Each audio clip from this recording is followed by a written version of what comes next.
No guessing now, though, on Radio 4, as Professor Geoffrey Richards returns to the archives in search of the radio detectives as he embarks on a quest to find the true voice of Sherlock Holmes. Petri Wine brings you Basil Rathbone and Nigel Bruce in the new adventures of Sherlock Holmes. Those were the eagerly awaited announcements that throughout the 1940s introduced the radio adventures of Sherlock Holmes to American listeners. For alongside his appearances in books, plays and films, Sherlock Holmes was an undisputed star of radio. Radio has always been a particularly effective medium for evoking the Victorian world of Holmes and Watson. The clatter of horses' hooves on cobbled streets, the howl of the wind on lonely moors, and the sinister creaks and groans of ancient manor houses steeped in history and crime.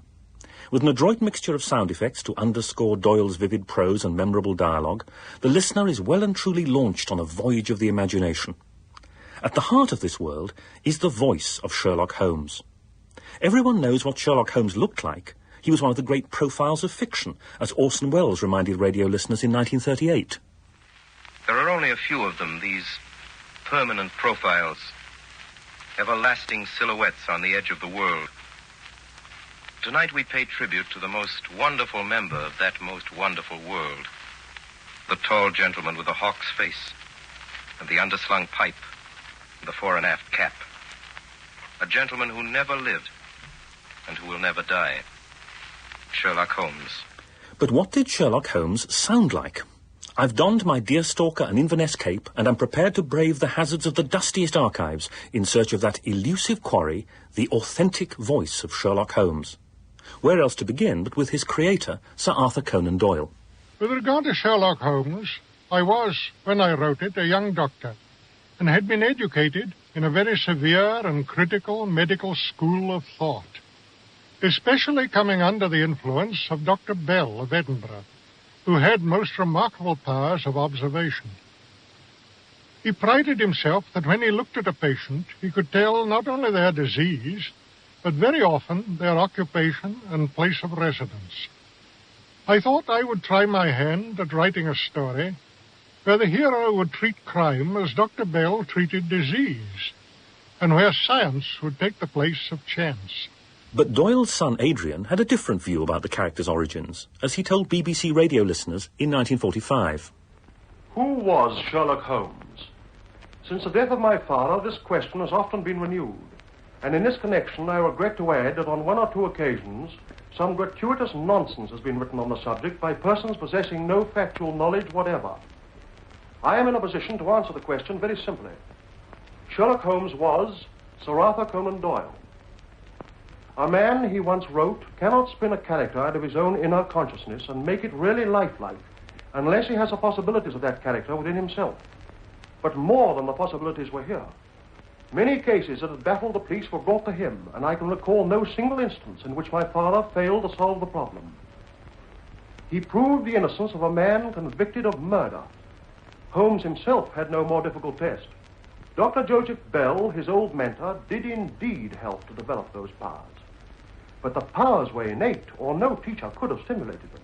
The very accoutrements of Sherlock Holmes, the curved pipe, the dust-red dressing gown, were the accoutrements of Conan Doyle. And the family still preserve the originals. For the mental prototype of Sherlock Holmes, we need search no further than his creator. So should the authentic voice of Sherlock Holmes have a Scottish accent? Perhaps not. Doyle himself described Holmes's voice as quick, high, somewhat strident, but early interpreters seem to have settled for a languid drawl. It's a remarkable fact that the first great interpreter of this quintessentially English character was an American, William Gillette. It was Gillette who gained permission from Conan Doyle in 1899 to create a Sherlock Holmes play out of the short stories, and for the next 30 years he toured both Britain and America in productions of the play. And Doyle's verdict? I was charmed both with the play, the acting, and the pecuniary result, he wrote. And what was Gillette's contribution? David Stuart Davis is the editor of the Sherlock Holmes magazine and a noted Sherlockian. I suppose Gillette was instrumental in making Sherlock Holmes flesh for the readers of the Strand magazine and the Collier's magazine. He was the model for artist Frederick Dorr Steele, whose illustrations graced the pages of Collier's magazine. One remembers Booth Tarkington's comment that he would rather see William Gillette play Sherlock Holmes than be a child again on Christmas morning, which is a remarkable tribute. The sole recording of his voice remains a scene from his play Sherlock Holmes, specially recorded in 1936, when he was in his 80s. I merely refer to this in case you should see fit at some future time to chronicle the most important and far-reaching piece of work in my entire career, the case of Professor Robert Moriarty. Moriarty? I don't remember ever having heard of that fellow. The Napoleon of crime. The Napoleon. Sitting motionless like an ugly, venomous spider in the center of his web, but that web having 1,000 radiations and the spider knowing every quiver of every one of them. And within 48 hours, we'll have the lines drawn so tightly around him that he can't move. We'll arrest him and his entire gang. Holmes, this is a very dangerous thing. My dear fellow, it's perfectly delightful. My whole life is spent in a series of frantic endeavors to escape from the dreary commonplaces of existence. It's quite difficult to assess Gillette as Holmes now, because there is little existing by which we can judge him. If we are to believe, and there is no reason not to, the adulation that he received for nearly 40 years playing Holmes, he must have had that extra special something. I suspect that we really needed to see as well as hear Gillette to appreciate his power as Sherlock Holmes. But Gillette was not only the first stage Holmes, he was the first radio Holmes too. For long before Holmes became a fixture on BBC Radio, he was an integral part of American radio schedules. Every year from 1930 to 1950, with the sole exceptions of the years 1937 and 1938, Sherlock Holmes appeared for 39 weeks a year on American radio. His American career was the inspiration of a remarkable woman, actress and playwright Edith Meiser. It took her 3 years, but she eventually persuaded NBC to launch the first series of The Adventures of Sherlock Holmes on October the 30th, 1930. Over the next 13 years, she contributed 220 complete scripts, inventing her own stories when she'd exhausted the stock of Doyle originals. It was Edith Meiser, too, who had the brilliant idea of casting in The Speckled Band, the first episode of the first ever Holmes radio series, the man most closely identified with the role, William Gillette. Following The Speckled Band, the role of Holmes on radio was taken from 1930 to 1936 by Richard Gordon, who gave him a voice that was reedy and querulous. The whole body is contorted and convulsed in a very paroxysm of fear. You've never seen death in this form before, Watson? Never. You know of no poison that would have this effect? Good heavens, no. Lamp is lit. It's been burning over an hour. Notice the oil consumed. And yet darkness only just set in.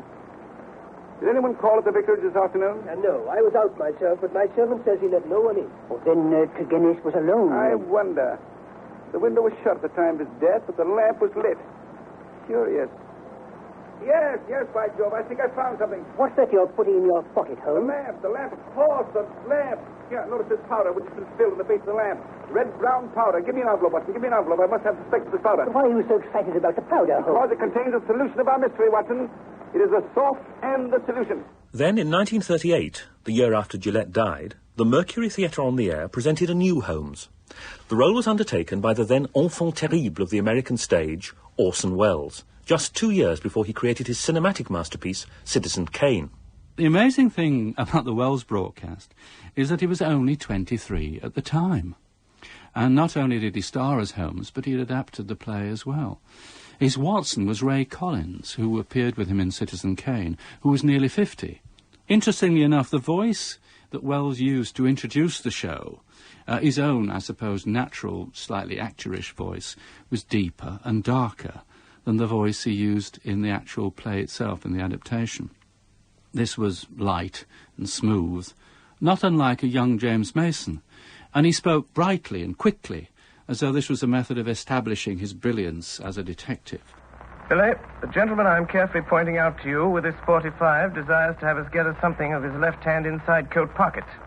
He's not feeling quite himself today, and the consequence of his trying to do it himself might prove fatal. I suggest you attend to it for him.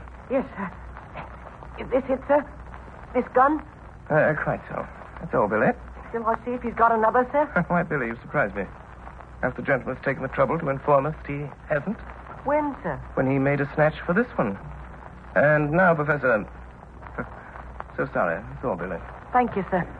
I came here this evening, Mr. Holmes, to see if peace could not be arranged between us. Quite so, quite so.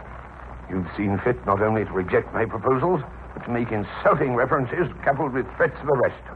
You've been warned of your danger. You don't heed that warning. Perhaps you'll heed this. Up on your hands, Mr. Holmes. Up with them ahead. Didn't imagine I'd leave that gun loaded, did you, Professor Moriarty?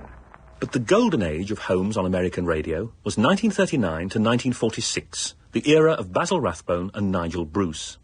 They'd made an enormous impact as Holmes and Watson in the 1939 film version of The Hound of the Baskervilles and its follow-up, The Adventures of Sherlock Holmes.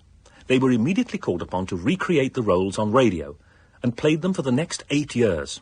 From the movie standpoint, Nigel Bruce was remarkable in the sense that he made Watson an equal partner with Holmes. And previous films had always presented Watson as an also-ran, seen only briefly and playing no major part in the story. Now, this is partly due, I suppose, to the nature of the original tales, in which Watson often seems to be doing nothing, but of course he is telling the story. In dramatised versions, Watson, the narrator, has to have a higher profile.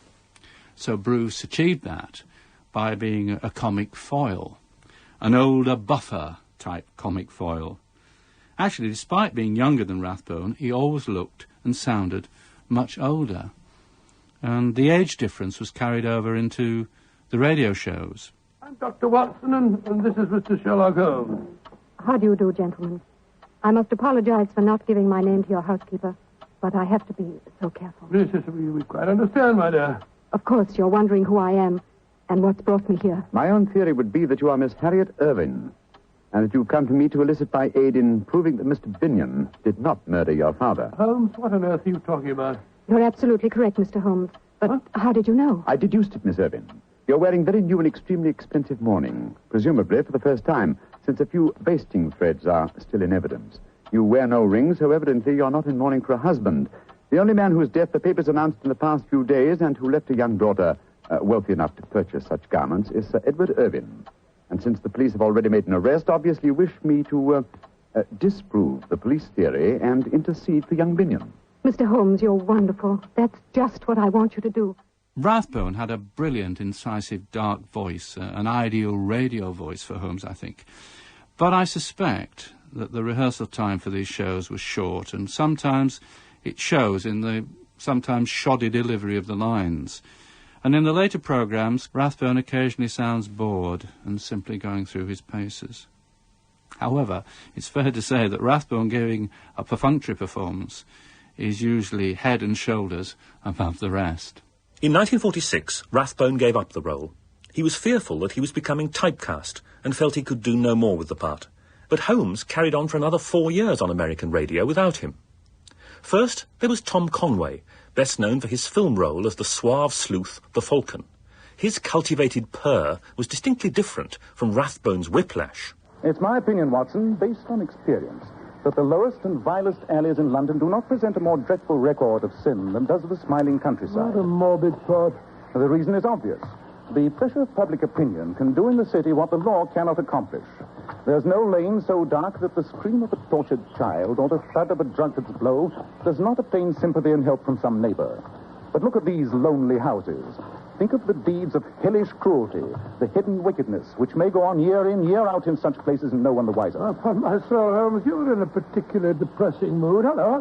Look at this fellow running towards us. Must be crazy. Imagine galloping along a towpath on a hot day like this. From his expression, I think we may reasonably assume that he's not doing it for the exercise. Then there were radio actors John Stanley and Ben Wright before the series finally ended in 1950. Why was Sherlock Holmes so popular in America? American audiences, like the British, were enthralled by the lightning feats of deduction, the quirky characterization, the Victorian atmosphere, which by the troubled 1930s had come to seem reassuring, and the memorable one-liners. This, I think, is a three-pipe problem. It's a capital mistake to theorize before one has data. And, of course, the apocryphal. Elementary, my dear Watson. But there's more to it than that. Holmes and Watson were part of a shared Anglo-American culture which spanned the Atlantic. Doyle firmly believed in this shared heritage, and therefore so did Holmes, who says to Mr. Francis Hay Moulton in The Noble Bachelor, "It's always a joy to me to meet an American, Mr. Moulton. I am one of those who believe that the folly of a monarch and the blundering of a minister in far gone years will not prevent our children from being someday citizens of the same worldwide country under a flag which will be a quartering of the Union Jack with the stars and stripes." An essential ingredient of this common culture was a commitment to chivalry and the idea of the perfect gentleman. Hollywood in its golden age cherished its gentlemanly British actors, such as Ronald Colman, David Niven and George Sanders, who played respectively Bulldog Drummond, Raffles and the Saint. Basil Rathbone and Nigel Bruce, officers and gentlemen both having served with distinction in the Great War, where Rathbone won the Military Cross, brought authentic chivalric distinction to the roles of Holmes and Watson, those gallant modern paladins seeking to slay the dragons of cruelty and injustice. As television superseded radio in America, interest in Holmes and Watson waned. British radio, which had hitherto shown little interest, now took them up. In 1954, a celebrated theatrical pairing, Sir John Gielgud and Sir Ralph Richardson, took on the roles of Holmes and Watson for a 12-part BBC series. Hello. What's this, Watson? Someone in quite a remarkable state of agitation, Holmes. And whoever it is not even waited for Mrs. Hudson's good offices. A man from his step, a young one from his energy, and a strong one from his tug on the bell pull. Mr. Holmes, I'm nearly mad. Oh, do sit down, won't you? Mr. Holmes, I am the unhappy John Hector MacFarlane. I never quite liked Gielgud and Richardson as Holmes and Watson. One can imagine the sense of delight that the radio producer had at the time of getting two of the premier stage actors to play Holmes and Watson. But both of them were not really ideal types for the characters they were playing. Both really too actorish, and certainly with Gielgud, it tended to move into these sort of Shakespearean declamatory tones when he was playing Holmes, and particularly when he was giving sort of a deduction or explaining something in detail. You mentioned your name as if I should recognize it, but I assure you I know nothing whatever about you, beyond the obvious facts that you're a bachelor, a solicitor, and a Freemason. Mr. Holmes, how on earth... Oh, you mustn't mind him, Mr. MacFarlane. It looks like a conjuring trick, but it's really quite simple. Well, he deduced the first fact from the general untidiness of your attire, if I may say so, and the second from the sheaf of legal papers sticking out of your pocket there, and the third from the charm on your watch chain. Upon my soul, Watson, you improve. You do indeed. Well, thank you, Holmes. Despite the eminence of Gielgud and Richardson, it was two veteran radio actors who, for Holmes aficionados in the 1950s and 1960s, became the voices of Holmes and Watson. They were Carlton Hobbs and Norman Shelley. In a sense, they were carrying on the tradition set up by Rathbone and Bruce, with Watson sounding older than the capricious Holmes. But certainly one could believe in their friendship, which I think is an important thing and often forgotten by those writers who are adapting the stories. It's quite an eloquent old hat. Oh? Here, take this lens. Yes? You know my methods. Let's see what you can tell me about the man who's worn this hat. Oh, dear. Well, there's no maker's name. A sound opening gambit, Watson. There's a red silk lining, pretty discoloured, though. A lot of dust in the felt and spots or something. Yes, and it looks as though he's been trying to cover some of the blemishes up with ink. Capital, my dear Watson. Otherwise, Holmes, it's just a very ordinary round black hat that's seen better days. Then tell me what you deduce. Deduce? Oh, Watson, you disappoint me. After such an admirable display of your powers of observation, too. Oh, well. Carlton Hobbs had a wonderfully strange voice. It was captivating, high, reedy, an alien. His laugh was just how I imagined Sherlock Holmes would laugh. Certainly there were echoes of how Doyle described his laugh in the stories. Shelley had a rich, brown, chocolate pudding of a voice. He seemed to savour the words, almost rolling the phrases around in his mouth before releasing them slowly. Oh, well, come on, Holmes. Better tell me what I should have found. Very well. This is the hat of a highly intellectual, middle-aged man who's also been fairly well-to-do within the last 3 years, but has now fallen on evil days. Drink, probably. Yes, that would account for the obvious fact that his wife has ceased to love him. My dear Holmes, what on earth are you talking about? But he's retained some degree of self-respect. Oh, and it's extremely improbable that he has the gas laid on in his house. Holmes, you're pulling my leg. Not in the least, Watson. Is it possible that even when I give you these results, you still can't see how they're attained? No, I'm blessed if I can. Enid Williams, who later went on to produce the entire canon for BBC Radio, was then a young studio manager, and she worked on some of the programmes. They were enchanting to work with, delightful, very different from each other. They were, of course, both already far too old to play the parts, but Hobbo had a wonderful sensitive feeling for Holmes and brought a lot of the intellect to Holmes. Well, how do you know the man's an intellectual? See what happens when I try the hat on. It comes right down over my nose. Cubic capacity, Watson.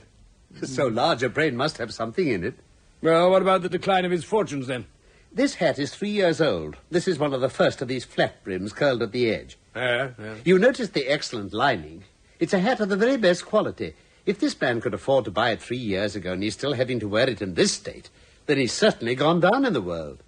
But his self-respect hasn't gone entirely because he's tried to cover up some of the stains with ink. Yes, that's what I said. We can tell he's middle-aged simply by examining the lining. You see? All these greying hair ends cut off recently by the barber. Yes, of course, but, his wife, you said she'd ceased to love him. Ah, I'm afraid it's true. This hat hasn't been brushed for weeks. My dear Holmes, you've an answer for everything. But how on earth can you tell from a man's hat that he has no gas laid on in his house? Quite simply. One tallow stain, or even two, might have got onto the hat by chance. But when I see no less than 5, I begin to picture him walking upstairs at night, probably with his hat in one hand and a guttering candle in the other. Satisfied? Oh, well, Holmes, it's all very ingenious. Remarkable. Norman, I think, really went more for the buffoon of Watson, but that was Norman's style. But it's a memory I always cherish, and of course, particularly with Hobbo, who was a great actor, and of course, something that was very, very different then from now, a great radio actor. And that was a whole different style. Shh. Listen. Quick, Watson, he's coming. Quickly and quietly away from the window and into this corner. Yes. Our visitor won't see us here. Now, come along. They understood how to handle a microphone, what they could do to utterly make the audience believe that they were somewhere else, and what the microphone could do with them, with comparatively very unsophisticated technology. And that's the end of you at last, Mr. Sherlock Holmes. Oh, no, Colonel! Sherlock Holmes is still here! Hold on to him, Watson! For the last 10 years, the BBC has been engaged on an ambitious plan to adapt all the novels and stories in the order of their first appearance. Clive Merrison and Michael Williams play Holmes and Watson. When we started with the adventures, we had no conception of how popular they were going to be. There was a possibility we would have done the adventures, and that was that. But the audience took to them in the most incredible way. I still have in files literally hundreds of letters from people saying, this is so marvellous, when can we expect the next series, and so on. And I produced every one of them and co-directed them with my very dear colleague Patrick Rayner, who normally works from Edinburgh. And because we wanted to be very authentic, and because Edinburgh has so many beautiful cobbled streets and so on, Patrick hired a hansom cab from some wonderful firm in Edinburgh that does that sort of thing. And so all the hansom cabs that you hear are absolutely genuine, done in the dead of night when there was no traffic about. The Church of St. Monica, John. We must reach there before 12. Ma'am, up there! Although a lot of things these days can be done on occasion, you cannot conceal London traffic or Concorde going over or whatever it is. So we try and create the world in the studio. Good evening, Holmes. Watson. I was passing the door. Pray, come in. Thank you. Holmes's chair was always one particular side of the microphone and Watson's the other, and they had their little tables, and they knew physically as well as in their heads what the geography was of 221B. They knew exactly where the window was, where the fire was, where their pipes were always laid out, and the decanter and everything else. So it was just home to them, and they would get quite ratty if somebody would come along and say, "No, I think your chair probably lives there." No, it doesn't. Oh, my dear fellow, how are you? Oh, I've been kept busy. I'm delighted to hear it. Take off your coat, Watson. Have a seat. Thank you. No, you'll join me in a drink. Oh, that would be very welcome. My personal feeling is that both actors know where they're coming from and they know the background detail to the characters. But Barrison is not a very likeable Holmes. The writers seem to have emphasised his coldness and his self-sufficiency. Williams, I like a lot. I think his voice reveals intelligence and the nobility of Watson, and also a real love and respect for Holmes. But, unlike Nigel Bruce, to a large extent, he is not a doormat. Wedlock suits you. You've put on 7.5 pounds since I saw you last. 7. Just a trifle more, I fancy. Perhaps. You are back in practice, but your list is not yet a wrong one. Tonight you called on a patient in a prosperous household to which you travelled by 4-wheeler. You got yourself very wet lately, and you have a most clumsy and careless servant girl. Would you care for a whisky? Clive has really totally flung himself in. In fact, he's most irritatingly absolutely Sherlock Holmes quite often, and we tease him about that greatly. And Watson was not the buffoon, as, for example, portrayed by Nigel. I mean, Holmes would never have got him to live with him if he had been absolutely slaughtered each other. And I think that Michael most wonderfully gets that glorious, witty, because there's fun in it and wit, and his delight and pride in thinking that he has actually solved cases and he's got it all wrong is wonderful, but it comes from the mind of a man who is actually intelligent.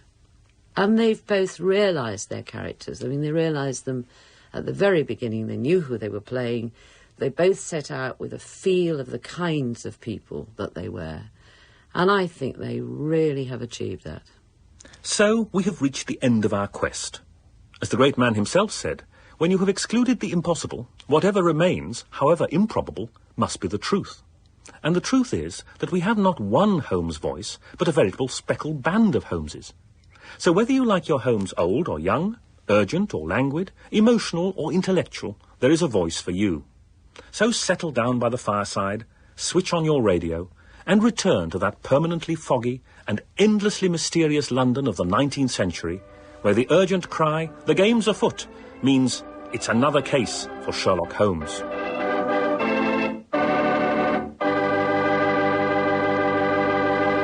As usual, Doctor, that was a swell story. The Radio Detectives was written and presented by Geoffrey Richards and produced by John Roll.